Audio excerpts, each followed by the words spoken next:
दिनै हाबाफारि होनना बुङोब्ला जोंहा गोबाव समनिफ्रायनो दावलाबारि ब्रिज जोंहा गाज्रि जानानै दंमोन दावला बाजारनि जे उडेन ब्रिज बेयो जोबोद गोबावनिफ्राय गाज्रि जानानै दंमोन दा बेखौ रायजो राजाफ्रा खावलायनाय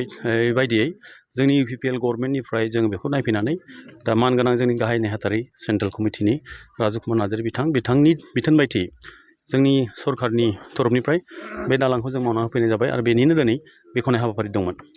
आच्छा बे ओनसोलनि रायजो राजा बेनिफ्राय आरो साबसिन दालां लुबैदों बेनि सायाव मा बुंगोन? बेनिफ्राय साबसिन दालां लुबैदों होनना बुङोब्ला थांनाय 17 बोसोराव बे दालाङा जोबोद गाज्रि अबस्थायाव दंमोन बेखौ जोंनि गभर्नमेन्ट फैनाय लोगो लोगो जोंनि नोजोराव गोलैनाय लोगो लोगो दा बेखौ जोङो दंफांनि रिपेयारिं हिसाबै जों मावना होफुंबाय दा जों रायजो राजाफोर बेखौनो जों आसा होदों जे खुब खम समनि गेजेरावनो बेयो RCC जानानै थांगासिनो दं जोंनि गभर्नमेन्टआव आरो ओनसोल रायजो राजाफोरखौ माबाफोर खावलायगोन? ओनसोलनि रायजो राजाफोरखौ आं बेखौनो खावलायगोन जायफ्रा नोंसिनि दुखुआव सुखुआव गसंनानै थागोन जेब्लाबो बेजोंनो नोंथांमोनाबो गसंना थानांगौ होननानै आं बेखौनो खावलायगोन जिहेतु जों UPPL हिसाबै नोंथांमोननि दुखु जारलाखौ जों नुनानै थाबनो खम समनि गेजेरावनो जों बेबस्था खालामना होबाय थ' बेबायदिनो फैबाय थानाय समफ्राव नोंथांमोनाबो जोंजों जेब्लाबो थाफागोन होननानै आं आसा खालामनानै आं रायजो राजाखौ बेखौनो खावलायबाय। गावबुरा दा बे दालांखौ जोङो बेसेबा गोबाव खस्थ' खालामदोंमोन दा बे दा मोननाय हिसाबै जोङो रायजोआनो खुसि जाबाय आरो माने बेखौ सेक्रेटारि सेन्ट्रेल सेक्रेटारि UPPL नि होननानै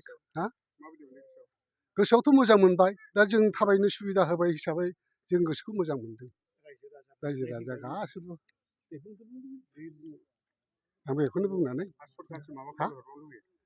सरकारनिसिम এটা ভাল ঘোষণা বঙাইগাঁও মেডিটেক এলাইট হেল্থ ইনষ্টিটিউটৰ 2025 আৰু 26 বছৰৰ DMLT laboratory technician X-ray and imaging technician